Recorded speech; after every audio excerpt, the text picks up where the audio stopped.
자, 이번 시간은 이제 부동산 가격의 결정, 그 다음 변동 등에 관한 주제 보겠습니다. 그래서, 자, 이 얘기를 하려면 미리 이제 알고 가야 될 게 수요의 증가, 수요의 감소, 공급의 증가, 공급의 감소라는 개념이 실질적인 주요 이슈가 되게 됩니다. 그래서 수요의 증가라는 것은 수요 곡선 자체가 오른쪽으로 이동하는 것을 가리켜서 수요의 증가라고 부르게 될 테고, 수요 곡선이 왼쪽으로 이동하는 것을 수요의 감소라고 전제가 됩니다. 한편 공급의 증가라고 하는 것은 공급 곡선이 오른쪽으로 이동하게 되는 거, 공급의 감소라고 하는 것은 공급 곡선이 왼쪽으로 이동하게 되는 거. 이걸 우리가 공급의 증가 감소, 이 얘기가 같이 연계해서 풀어야 되고요.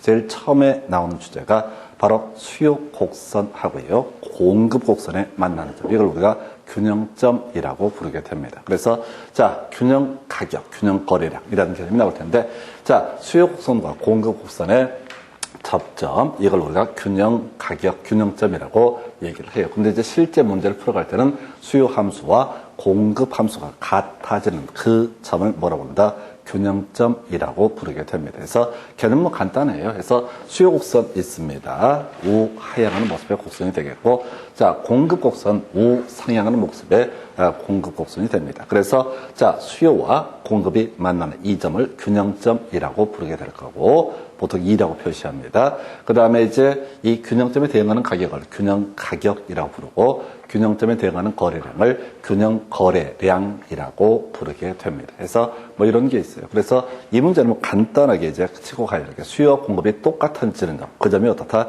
균형점이다라고 하는 거예요. 그래서 실제 문제를 풀어갈 때는 수요 함수와 공급 함수가 같아지는 점, 그게 바로 뭐가 된다? 균형점이 되게 된다. 이렇게 뼈대를 삼고요.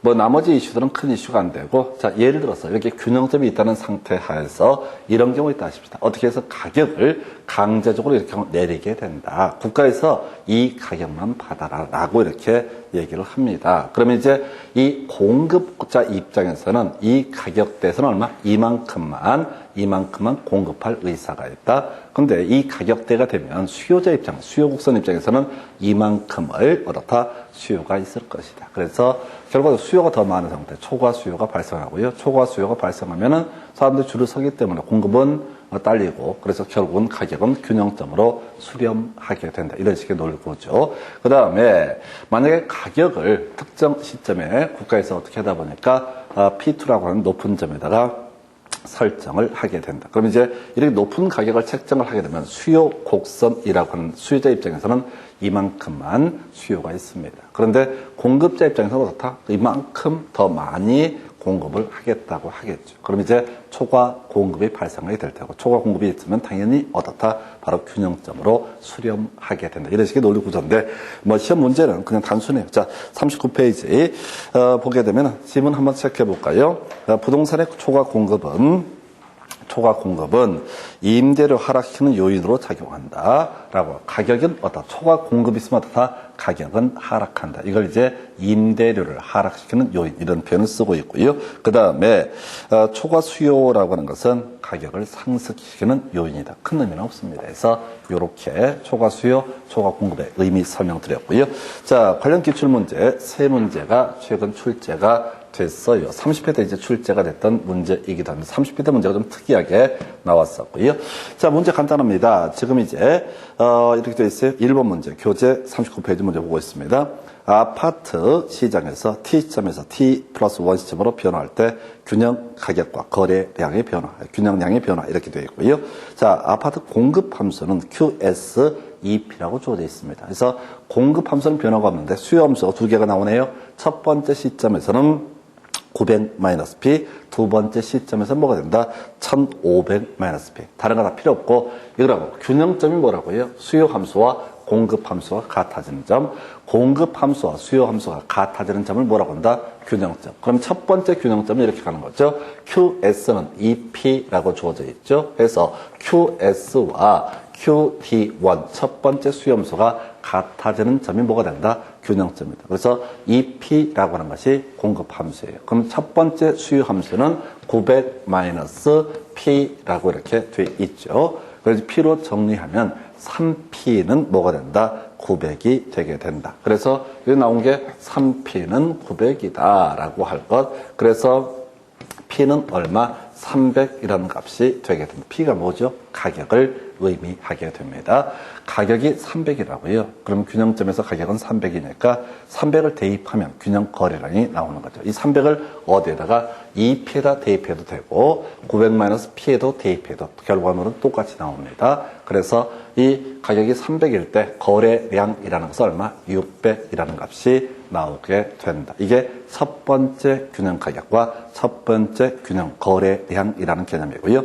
두 번째 이슈. 자, 지금 QS, 공급 함수는 변화가 없습니다. 그리고 두 번째 수렴수, QD2라고 하는 거, 이 두 개가 같아지는 점이 뭐가 된다? 균형점이 되게 됩니다. 자, 그래서 QS라고 하는 것을 보게 되면은 QS, 이 P는 그대로 가요. 그 다음에 1500 마이너스 P라고 주어집니다. 그럼 P를 정리하게 되면 3P는 얼마가 되고 1500이 되게 될 것이고 3P는 1500이 될 것이고 그리고 나서 자, 그 다음에 P는 얼마? 500. 그러면 Q는 결과적으로 얼마? 1000이라는 값이 나오게 된다. 가장 무난한 형태의 문제죠. 그래서 가격은 300에서 500으로 200 증가할 테고 거래량은 600에서 1000으로 얼마? 400 증가하게 된다. 이런 식의 문제가 제일 무난했던 문제. 물론 이제 지금 와서 무난한 거고 과거에 처음 볼 때는 이런 문제도 대단히 어려웠어요. 그래서 하여튼 이 문제의 포인트는 공급 함수는 변화를 주지 않고 수요 함수만 변화를 주는 형식. 그 다음 페이지 가서 거의 똑같은 문제 나와 있어요. 자, 시작 공급량은 QS 3P라고 주어져 있습니다. QS는 얼마? 3P라고 주어져 있고 수요 함수를 보니까 어떻게 되냐면 자, QD1에서 1200-P 첫 번째 수요 함수가 1200-P 두 번째 수요 함수가 뭐가 된다? 보니까 두 번째 수요 함수가 1600-P. 그러면 이제 똑같은 구조인 거야. 여기서 나온 게 첫 번째 QS하고 QD1이 같아지는 점. 이 점이 어떻다? 첫 번째 균형점이 되게 된다. 그럼 이제 수식을 정리면 3P equal 3P는 뭐가 된다?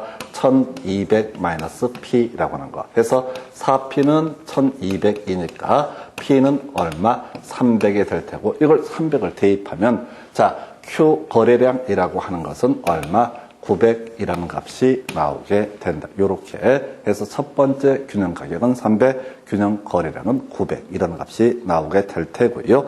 두 번째 함수 볼까요?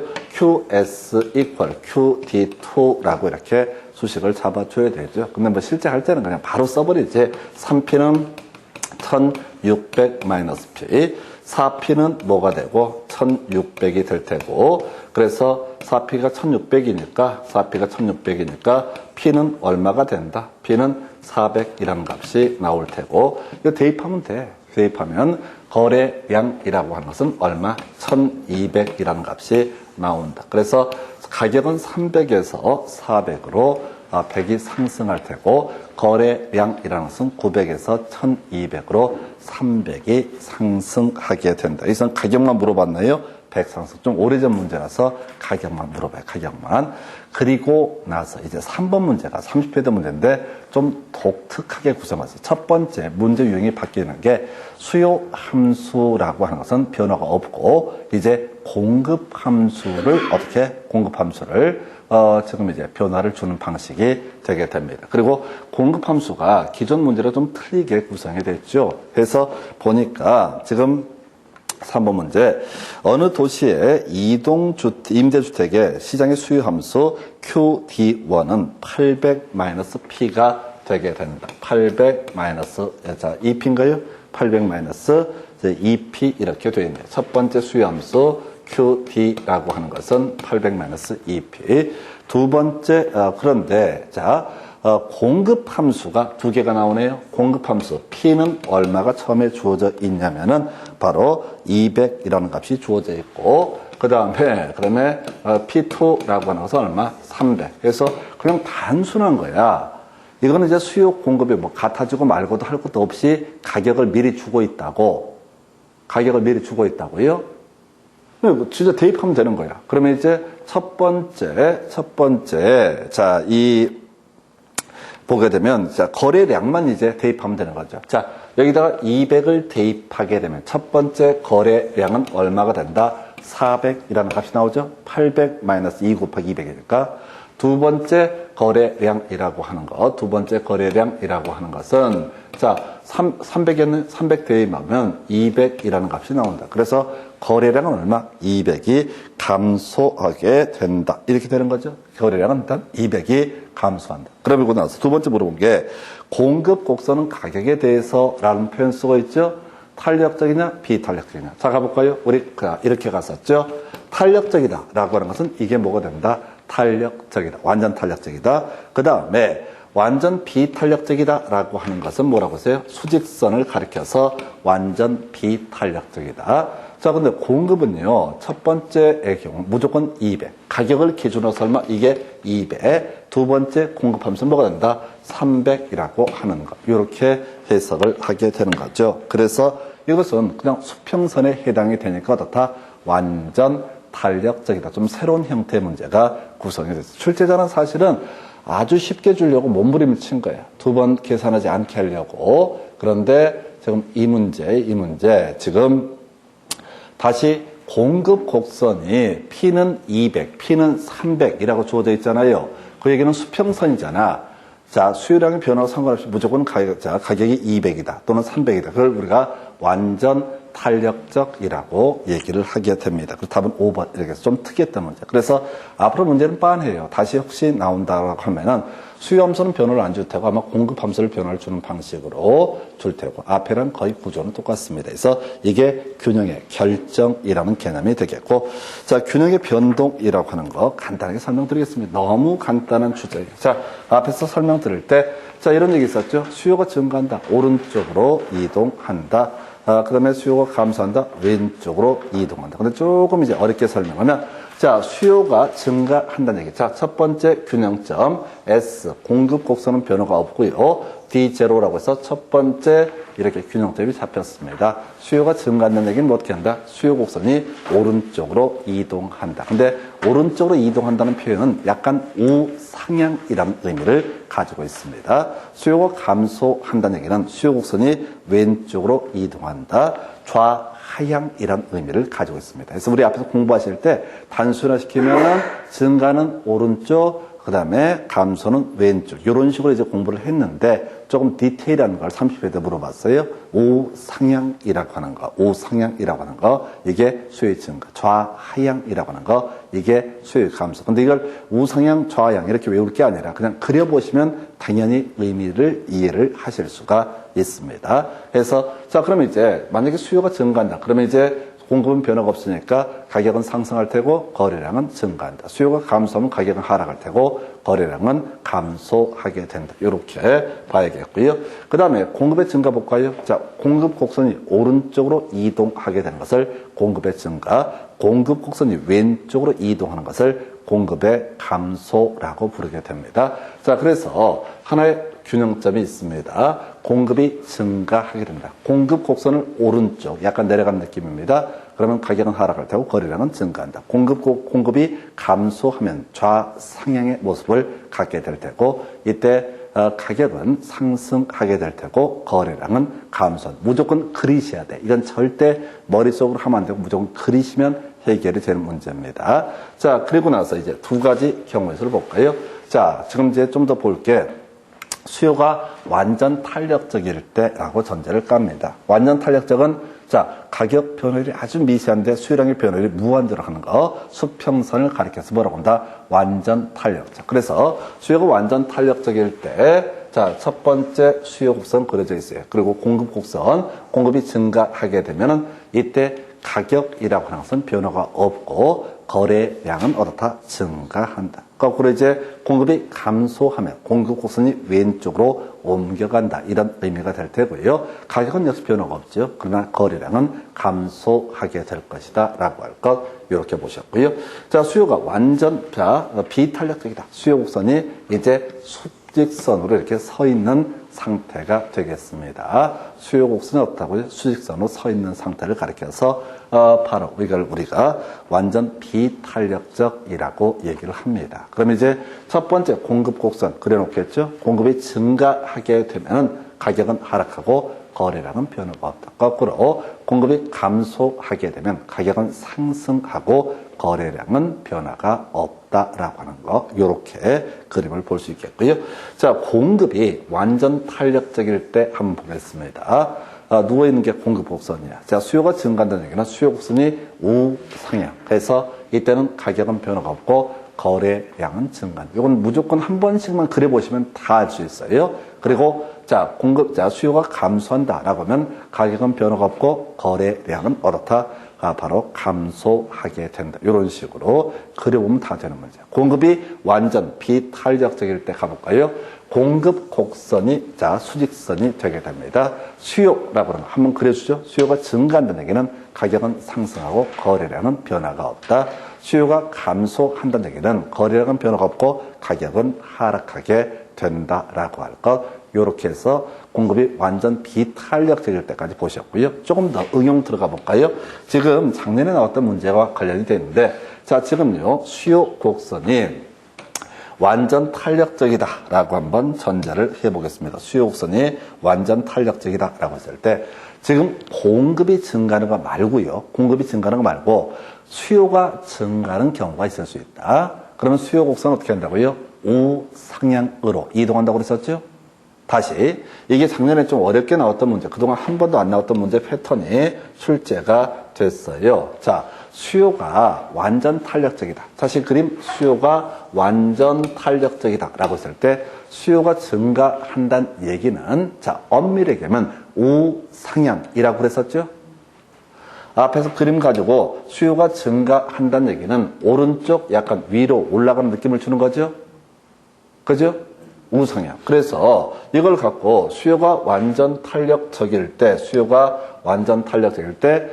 증가한다라고 하게 되면 어떻게 된다고요? 약간 오른쪽으로 올라간다. 그래서 가격은 상승하는 모습을 보여준다. 이렇게 해석을 하게 됩니다. 자, 그 다음에 수요가 감소한다. 그러면 어떻게 된다고요? 좌하향.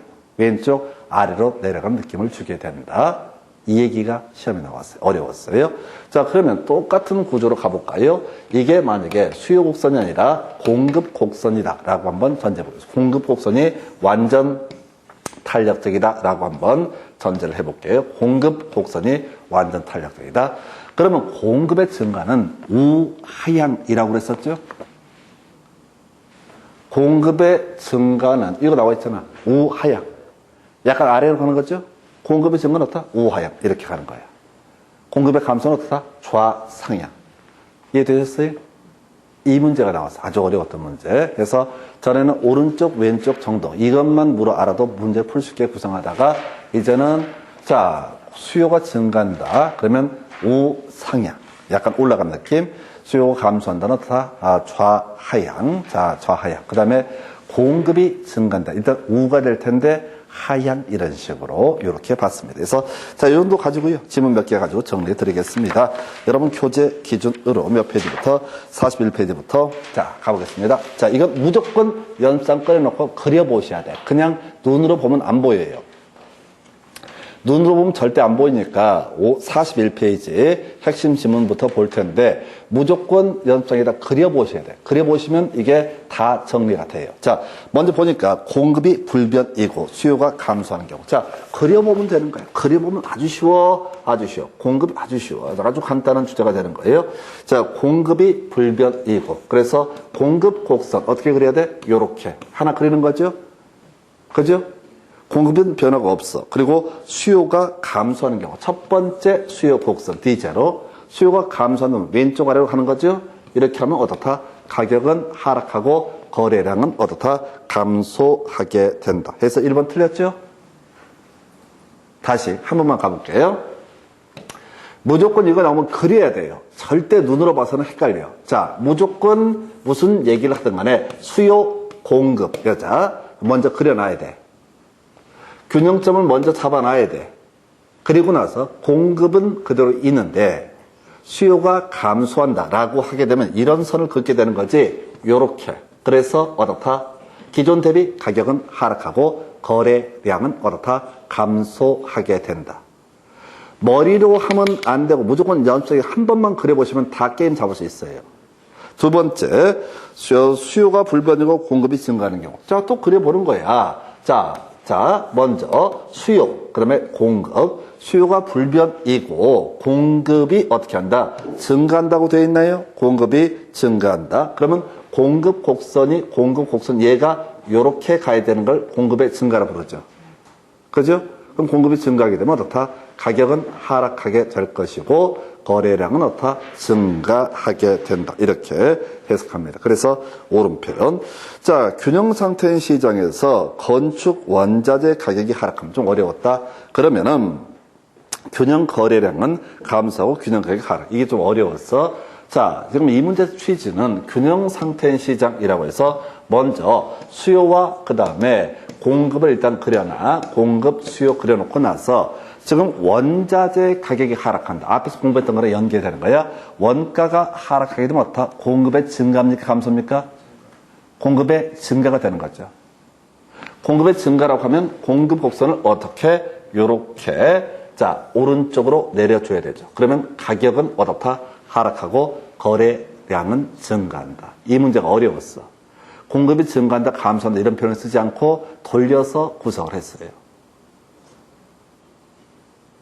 이게 그래서 그렇게 보셨고 그 다음에 그 밑에 수요 증가와 공급 증가가 큰 경우. 자, 요것도 대강 그려봐야 돼. 자, 수요가 있고요. 공급이 있습니다. 근데 수요가 많이 증가한대. 그러면 많이 움직이면 돼. 자, 수요가 많이 증가한다. 이게 수요곡선이죠? 이만큼 옮겨 하십시다.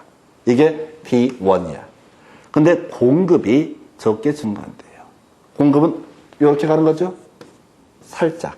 그러면 첫 번째 균형점과 두 번째 균형점을 보게 되면 가격은 상승하고 거래량은 증가한다. 많이 적게는 많이 위로. 자, 많이 곡선을 움직이면 많이 증가 또는 많이 감소에 해당이 됩니다. 그 다음에 2번 수요와 공급이 모두 증가하는 경우 균형 가격의 상승 여부는 수요와 공급의 증가 폭에 따라서 결정되고 균형량은 증가한다. 오른편 되겠습니다. 그래서 일단은 수요도 공급도 모두 증가하면 자 보십시다. 수요 공급이 증가하면 일단은 이쪽 오른쪽으로 옮겨오기 때문에 거래량은 무조건 증가하는데 수요가 만약에 더 많이 증가하면 가격도 상승할 테고 공급이 더 많이 증가하면 가격은 하락할 것이다. 그 정도. 그 다음 넘어가서 42페이지 가서 쟁점 설명드리겠습니다. 자, 여러분 교재 42페이지 첫 번째 박스. 수요의 감소가 공급의 감소보다 큰 경우. 자, 별것도 아니야. 또 그려. 그림은 아주 단순할 주제예요. 자, 수요가 이렇게 있어요. 그 다음에 공급이 이렇게 있습니다. 그래서 수요가 감소한대. 그리고 공급도 감소한대. 근데 뭐가 더 많이 감소해? 수요가 더 많이 감소한대. 그러면 수요 곡선을 이만큼 내려주는 거야. 그리고 공급도 감소한대. 그러면 좌측으로 가야 되죠? 살짝. 예, 이게 공급 곡선. 조금 바뀌었고 수요 곡선 마이. 그러면 첫 번째 균형점 대비 두 번째 균형점은 가격은 하락하고 거래량은 감소하게 된다. 뭔 소리인지 아시겠죠? 많이 적게 얘기는 많이 증가한다, 많이 움직여주면, 많이 감소한다, 많이 움직여주면 돼. 적게 증가한다, 적게 움직여주면 되고, 적게 감소한다, 적게 움직여주면 됩니다. 그 다음에 공급의 감소가 수요의 감소보다 큰 경우. 뭐 이렇게 돼 있죠? 이것도 그냥 무조건 첫 번째 그림을 그려봐야 되지. 뭐라고? 자, 수요, 그 다음에 공급이라고 하는 걸 하고, 지금 공급의 감소가 수요의 감소보다 크대. 그러면 공급이 얘가 S죠? S가 많이 감소한대. 그러면 이만큼 올라가는 거야. 그러면 수요가 조금 감소한대. 요렇게. 그러면 이게 첫 번째 균형점. 두 번째 균형점은 여기. 그래서 가격은 상승하고 거래량은 감소하게 된다. 무조건 그려보셔야 된다고. 그려보시면 이게 두려워서 안 하는데 그리면 아주 간단히 구성돼요. 그 다음 여러분 교재 지금 43페이지 첫 번째 박스 가겠습니다. 43페이지 첫 번째 박스를 보게 되면은 자, 수요의 가격 탄력성이 완전 탄력적인 경우라고 되어 있죠. 자, 이거다. 수요가 완전 탄력적일 때 공급이 증가하게 되면은 이라고 되어 있죠. 그러면 이제 그냥 이게 가는 거예요. 공급이 증가하면 거래량은 증가하고 가격은 어떻다? 변화가 없다라고 하는 거. 해서 임대료는 변하지 않고 거래량만 증가한다. 오른편 되겠습니다. 자, 정부가 이임대주택 공급을 증가시켰을 때 포인트 공급 증가입니다. 다른 건 잡다는 얘기고 공급 증가예요. 그때 임차 수요의 가격 탈성이 탄력적일수록 가격 임대료의 하락 효과가 작아질 수 있다. 요건 이제 설명을 드릴게. 탄력적일수록 하고 비탄력적일수록이 나오면 무조건 두 개를 그려야 돼. 탄력적일수록이나 비탄력적일수록이 나오면 무조건 두 개를 그려야 돼. 자, 이렇게 갑시다. 수요가 완전 탄력적인 경우 하나 그려줘야 돼. D. 수요가 완전 비탄력적인 경우 요걸 하나 그려줘야 돼. D. 그래서 공급이 증가한대. 그래서 첫 번째 공급 곡선이 예를 들어서 첫 번째 공급 곡선이 이렇게 돼 있었다라고 해 보겠습니다. 그래서 두 번째 공급 곡선을 예를 들어서 뭘로 할까? 요 정도로 가볼까요? 공급 곡선. 공급이 증가하는 얘기는 공급이 오른쪽으로 옮겨가게 된다. 이런 의미죠? 공급이 증가된다는 얘기는 공급 곡선이 오른쪽으로 옮겨간다. 이런 얘기죠? 그죠? 그러면 탄력적일 때는 가격의 변화가 있다, 없다? 없다. 비탄력적일 때는 어떻다? 가격이 하락한다. 라고 되어 있죠?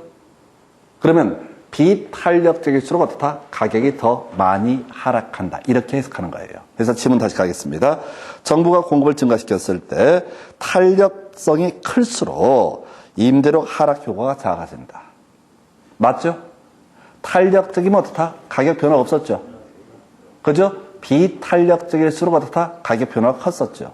그러니까 이 문제를 풀어갈 때 탄력적일수록이라는 얘기가 나오면 또는 비탄력적일수록이라는 얘기가 나오면 완전 탄력과 완전 비탄력을 비교해서 어느 쪽에 가까운가를 가지고 문제를 풀어가셔야 돼. 이해되셨죠? 요건 두 개를 그려야 돼. 그래야지 이해가 되는 거예요.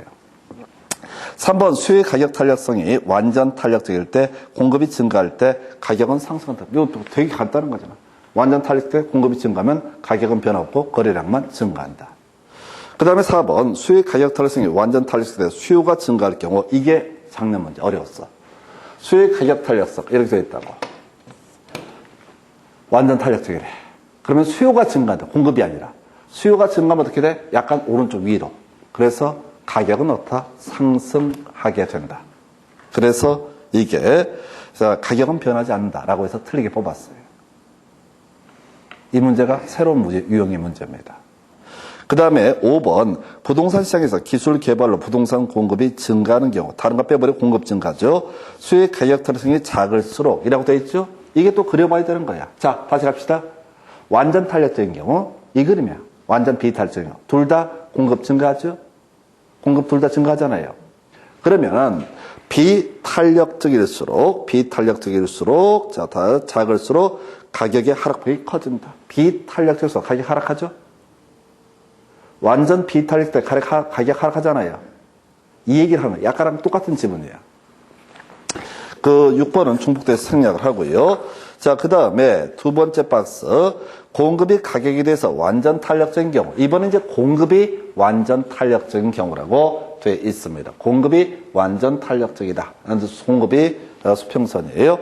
자, 수요가 증가하면 이라고 되어 있죠. 수요가 증가하게 되면 어떻다? 가격은 변화없고 거래량은 증가하게 된다라고 할 것. 자, 그래서 틀렸고요.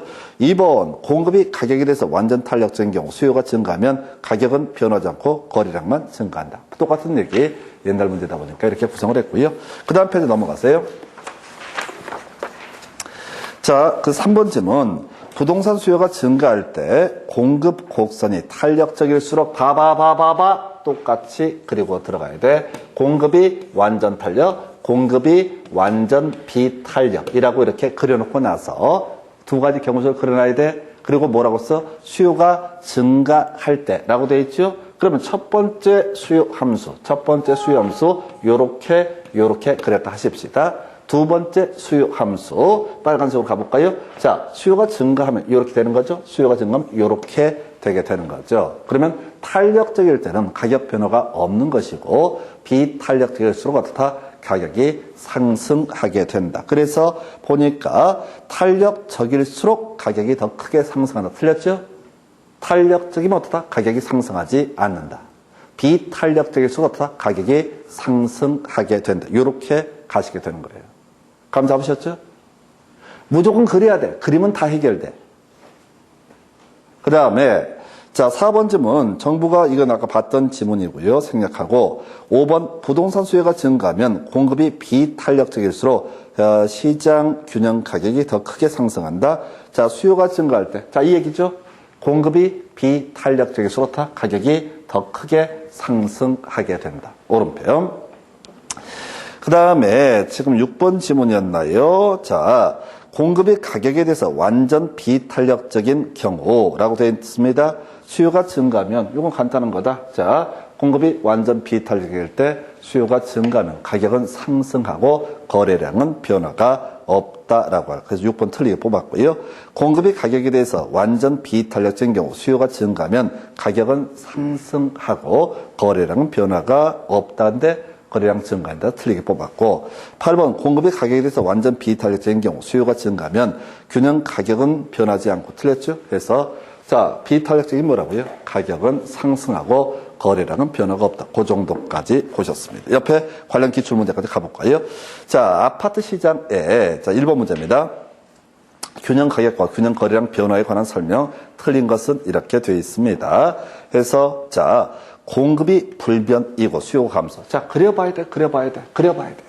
자, 공급은 변화가 없고, 수요라고 하는 것이, 자, 지금 첫 번째 수요 함수가 이렇게 같다 하십시다. 그리고 나서 지금 수요가 감소하는 경우라고 되어 있죠? 수요가 감소한다 라고 하면 이렇게 가야 되죠. 그러면 가격은 어떻다? 하락하고 거래량은 어떻다? 감소하는 모습을 보여주게 될 것이다. 해서 가격은 상승하고 틀렸죠? 자, 두 번째, 공급, 수요가 1번이 틀렸었나요? 틀린 걸 고르셔서 이렇게 나머지 생략하겠습니다. 그냥 그려보면 되는 문제예요. 2번 문제예요. 주택 매매 시장의 수요 공급에 관한 설명 틀린 것은 해서 자 보니까 주택의 수요와 공급이 모두 증가하게 되면 일단 거래량은 증가할 것이다. 증가 폭에 따라서 가격의 상승 여부는 달라지게 된다. 두 번째요.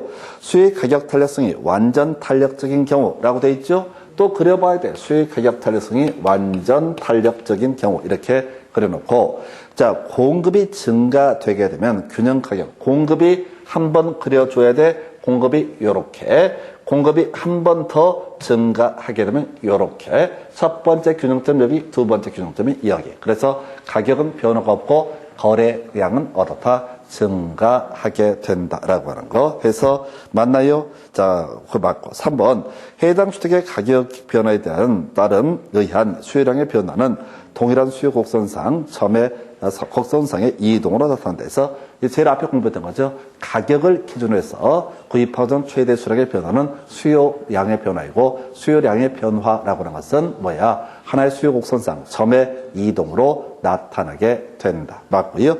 4번쯤은 주택 수요가 증가하면 공급이 탄력적일수록 또 그려봐야 되네. 지금 두 가지 경우수를 봐야 됩니다. 공급이 탄력적일수록. 그러면 이제 공급 곡선이 완전 탄력적인 경우, 공급 곡선이 완전 비탄력적인 경우 두 개를 그리고 수요가 증가한다라고 되어 있나요? 해서 그림 이렇게 그렸지. 먼저 수요 곡선을 한 번씩 그려주고 두 번째 수요가 증가한다라고 이렇게 되게 되면은 수요가 증가한다라고 하면은 첫 번째 균형점 대비 두 번째 균형점 보게 되면 탄력적일 때는 가격 변화가 없고 거래량은 늘어나고요.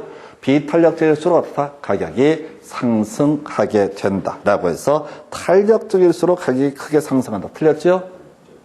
그죠? 이게 제일 어려운 얘기야. 탄력적일수록 비탄력적일수록 두 개를 그려봐야 되니까. 나머지는 대가리 따서 이렇게 외우거나 이런 경우도 있지만 이건 무조건 그려보면 되게 쉬워요. 그래서 시험 지문에 탄력적일수록 또는 비탄력적일수록이라는 표현이 나오게 되면 무조건 그려본다. 그래서 비탄력, 완전 비탄력에 가까우면 비탄력적일수록, 완전 탄력에 가까우면 탄력적일수록 이렇게 가야겠고요. 5번 주택 공급의 가격 탄력성은 단기에 비해서 장기에 크게 더 탄력적이다. 장기로 갈수록 다 더 탄력적이다라고 해서 4번을 답으로 뽑았습니다. 자, 이렇게 해서 오늘 균형 가격 결정 변동까지 보셨고 다음 시간에 이어서 경기 변동 이론 등 이어서 설명드리겠습니다. 수고하셨습니다. 마치겠습니다.